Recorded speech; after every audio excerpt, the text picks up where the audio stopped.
Hi friends, Saravana from ரெடிஸ். இந்த வண்டி பார்த்திங்கன்னா நம்மளுக்கு திருவெட்டூர் கண்ணாண்டந்து வந்திருக்கு. இந்த வண்டி வந்து ராயல் என்ஃபீல்டில் வந்து 350 அண்டர் 350. இந்த வண்டி பார்த்திங்கன்னா சேஸ் பெண்டு, ஃபோர்க் பெண்டு. வண்டி வந்து ரன்னிங் கண்டிஷன் இல்லை, பட் வந்து சேஸ் பாருங்கள் எவ்வளோ டேமேஜ் ஆகிருக்குன்ட்டு.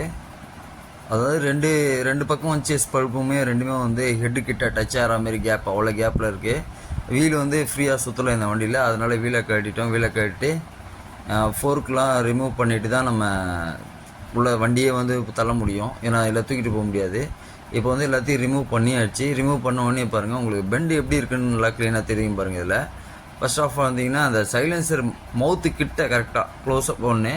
ரெண்டாவது இந்த டேங்க்குக்கு மேலே கீழே வருது பாருங்கள் அந்த பழுப்பு. அந்த பழுப்பு வந்து பெண்டு இருக்கிறதே முதல்ல தெரியல நம்மளுக்கு. வந்து டேங்க்கை கழட்டினோன்னே தான் வந்து இவ்வளோ பெண்டு இருக்கா அப்படின்றதே நம்மளுக்கு தெரியுது. பாருங்கள் எவ்வளோ பெண்டு இருக்குது பாருங்கள். இப்போ பெண்டு எடுத்துட்டோம். பெண்டு எடுத்த உடனே பார்த்திங்கன்னா அந்த டென்ட்டு, அந்த இடம் வந்து அதாவது ஹெட்டில் வந்து இடித்த இடத்துல வந்து டென்ட்டாக இருக்கும். அந்த டென்ட் வந்து தெரியாத அளவுக்கு நம்ம கிளியரன்ஸாக வந்து கஸ்டமர் வந்து இல்லைங்க தெரியக்கூடாது, அது வந்து வெல்டிங் பண்ண கூட தெரியக்கூடாது அப்படின்னாப்புல. அதனால் அது வரையும் கட் பண்ணி எடுத்துகிட்டு வேறு பழுப்பு கரெக்டாக உள்ள சப்போர்ட் ராடு கொடுத்து வெல்டிங் பண்ணியிருக்கோம். பட் ஒரிஜினாலிட்டியாக இருக்கும். பட் பெயிண்ட் அடித்தா அந்தளவுக்கு தெரியாது, பக்காவாக இருக்கும்.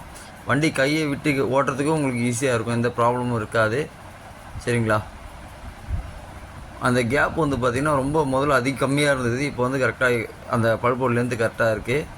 வண்டி வந்து வர சொல்ல பார்த்துருப்பீங்க ஃபஸ்ட்டு, அதாவது அடிபட்டு வந்தோடனே அந்த கேப் பாருங்கள் இப்போ எப்படி இருக்குது பாருங்கள். அதே போல் பார்த்திங்கன்னா ஹெட்லைட்டு, இந்த மற்ற திங்ஸ்லாம் வந்து ஸ்பேர்ஸ் கிடைக்கல, கஸ்டமர்ஸ் வந்து நான் பண்ணிக்கிறேங்க, நீங்கள் வந்து ஃபோர்க் பண்ணி சேஸ் பண்ணி மட்டும் எனக்கு பக்காவாக பண்ணி கொடுங்க, நான் மீதி நான் பார்த்துக்கிறேன் அப்படின்னு சொல்லிட்டாரு.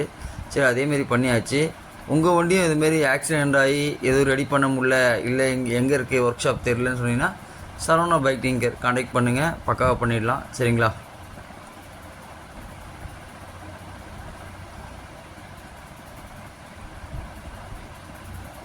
வண்டியை கைவிட்டு டோ பண்ணி ஓட்டி பார்த்தோம், பக்காவாக இருக்குது, எந்த ப்ராப்ளமும் இல்லை. பாய்.